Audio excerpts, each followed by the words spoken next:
Lord of the Mysteries. Chapter 130. Backlund's Secret Gathering. Klein looked at Swain standing before the monster's corpse before looking sideways towards the mandated Punisher who was helping his semi-conscious partner up by the arm. Klein suddenly felt an indescribable sadness. It was almost impossible for members of the Nighthawks, mandated Punishers, and the machinery hive mind to be known as heroes. The things they did were never made known to the public but only hidden in confidential dockets. But the danger and pain they endured were ever so real. Perhaps there would be a day when my enemy will be one of my teammates. Klein sighed silently. He felt the heavy weight that all Nighthawks, mandated Punishers, and machinery hive mind carried. At that moment, old Neil let out a sigh. Let's go. Let's not disturb them. Okay. Klein picked up his cane. Just as he widened his stride, he suddenly noticed that old Neil was still holding his left hand. He asked, concerned, "Are you hurt?" Old Neil chuckled briefly before saying, "I got stabbed by one of the shrapnel earlier. If I was still young, I definitely would have been able to dodge it. Luckily, it's just a small cut." He moved his right hand slightly to let Klein see the tiny wound that was still lightly bleeding on the back of his left hand. After he confirmed that it wasn't a big issue, Klein walked off along the gangway as he sighed. "Mr. Neil, you're much calmer than I imagined. Despite being less than 2 meters away from the monster, you could still chant the incantation calmly and use the charm." Although the rampaging mandated Punisher had leaped towards Klein in the form of a monster, old Neil was physically very close to him the entire time. Old Neil chuckled at the compliment. "I'm an experienced Nighthawk. Among the dangerous things that I've done, what happened just now isn't even in my top 10.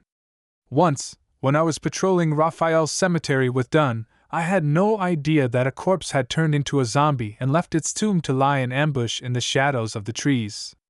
I passed by without noticing it at all since I was looking for some hidden spot. Hey, you know what I mean. In the end, he leapt onto my back and seized my throat." Klein felt gripped by terror when he heard the recollection as he voiced out his guess. "And under such a situation you were still calm enough to use a charm? Or did you use some spell that a mystery prior could cast quickly?" Old Neil stole a glance at him and chortled. "No, Dunn managed to drag that zombie into a slumber in time. I'm telling you this story to tell you that, as a Nighthawk, you not only have to believe in yourself, you also have to trust your teammates too." Klein fell silent for a few seconds. Then, he replied both sincerely and jokingly. "Mr. Neil, you are so wise today." Old Neil did a tiny hop and found his footing on the pier. He replied in disdain. "That's because you only get to know the most trivial side of me usually." The two of them left the harbor and walked towards Evil Dragon Bar. Klein put away his revolver, set his cane aside, and took off his jacket. Under the light of the gas street lamp, he started checking if there was any damage to his jacket. "How lucky!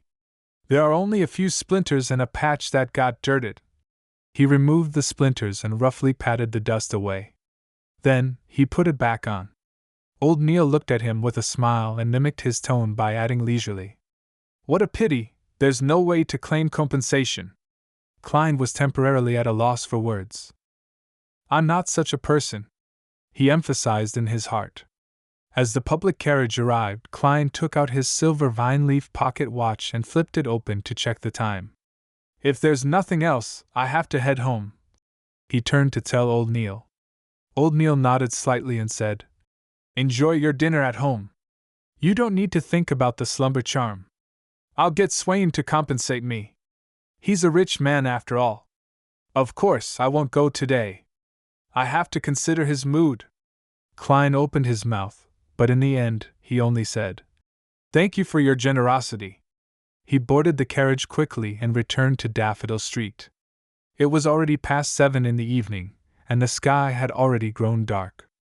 Klein took out his keys to open the door and saw Melissa taking off her fishnet hat and setting it on the clothes rack. He smiled and did small talk. "You just got back?" Then, his mixed emotions suddenly vanished, and he felt relaxed and warm. "There was a practical lesson in school today," Melissa explained seriously. Klein sniffed and smelled the fragrance of food. He was stunned and asked subconsciously, "Then, who's cooking dinner?"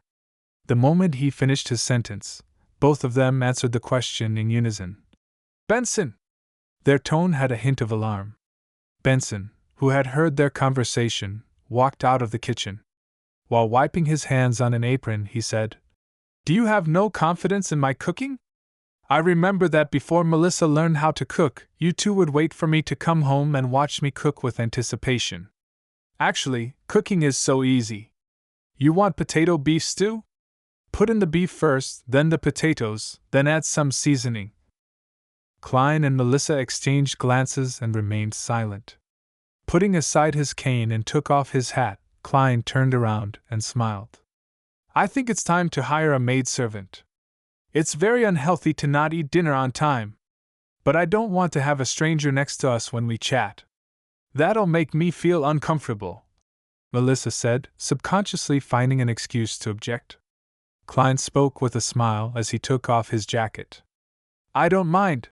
Just then, his expression froze, and he stopped what he was doing. "I almost took off my jacket. I still have a revolver at my armpit." Ahem. He cleared his throat and pretended nothing happened. "Don't mind her. When we get home, we can let the maidservant rest in her room. I doubt any maidservant would dislike resting. We must find a maidservant who's willing to learn how to cook." He didn't want to endure the torture of a cuisine that left him guessing in the future. Benson stood at the kitchen and nodded in agreement.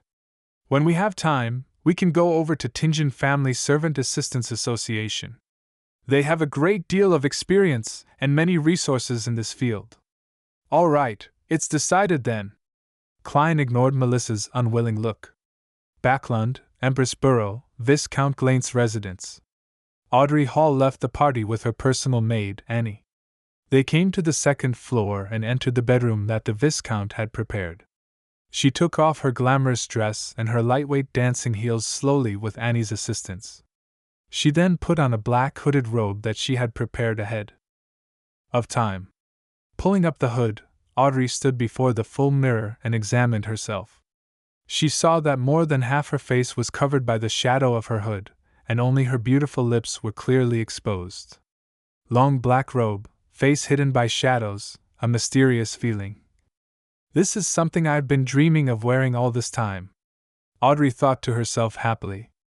Worried, she added a blue boat-shaped soft hat under her hood. With the fine checkered fishnet drooping down, her facial features became even more indiscernible. "Not bad, that's it." Audrey stuffed her feet into leather ankle boots, looked to the side, and told Annie, "Wait for me here. No matter who comes, do not open the door." Annie looked at her helplessly and said, "But you have to make sure that your trip doesn't take more than an hour. You should trust me. I have kept my promise every single time in the past." Audrey smiled and leaned in towards her personal maidservant. She hugged her and kissed her cheek as etiquette demanded. Then, she walked quickly and pulled up her hood. Turning around, she exited the bedroom through a secret door. She walked all the way down and came to the side door of the Viscount's residence, where she saw that there was already a carriage waiting there. Glaint stood amidst the shadows as he glanced at Audrey and complimented sincerely. "By dressing up like this, you are really, like the description Emperor Roselle often used, very cool." "Thank you." Audrey pulled up an imaginary skirt and curtsied elegantly. The two of them got into the carriage and left the villa. They arrived at a house about 10 minutes away. Outside the house, Audrey saw Apprentice Furs Wall and her friend, Arbiter Zio Dericha, whom she had been seeing recently. Furs's slightly wavy brown hair and her light blue eyes showed a natural laziness. She pointed at Zio Dericha next to her and said, "She's an excellent persuader, capable of helping you get things that you want." Zio Dericha was slightly shorter, about 150 centimeters at most. Her facial features were soft, but she seemed pretty young and immature. Although her shoulder-length blonde hair was messy and unkempt, and she was in a traditional night training suit, she carried an indescribable look of dignity and a convincing charm. Audrey had met her a few times. She smiled faintly and greeted, Miss Zio, can I trust you? You don't have to worry at all. Zio Dericha smiled and gestured with her hand. Just as she walked to follow Audrey and Viscount Glaint, they heard a sudden thud. Audrey looked towards the source of the sound and saw that a triangular blade coruscating with a cold glimmer had fallen beside Zio Dericha's leg. Audrey and Zio Dericha exchanged looks, simultaneously at a loss for words. After nearly 20 seconds, Zio Dericha quickly squatted and picked up the triangular blade and hid it on her body. We have to prevent the occurrence of an accident. Some people lack rationality, and they aren't convinced easily, Zio Dericha explained seriously. Audrey nodded and replied with a clear voice. I believe you. These are tools to convince those B***stards to talk to us calmly. Furs added, looking sideways at the lawn. The quartet didn't continue conversing and walked a few steps forward. They knocked on the wooden door with 3 long and 2 short knocks. The door squeaked and opened. Slowly, using her spectator state, Audrey looked into the house that had many people sitting around randomly. They employed various methods such as hoods or masks to conceal their looks. Some didn't even bother and exposed their faces openly. Almost instantly, Audrey noticed a black-robed man on a single-seat sofa. That man wore a hood too, hiding his looks under a shadow. He looked at all the guests in silence, giving people a feeling that he was somehow in a commanding position. He is very confident, but his gaze is very disgusting. His gaze moved up and down my body like 2 slippery tentacles wanting to tear off my clothes. Audrey's senses were sharp.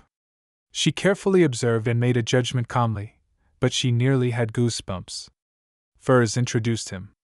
That's Mr. A powerful beyonder, the leader of this secret gathering.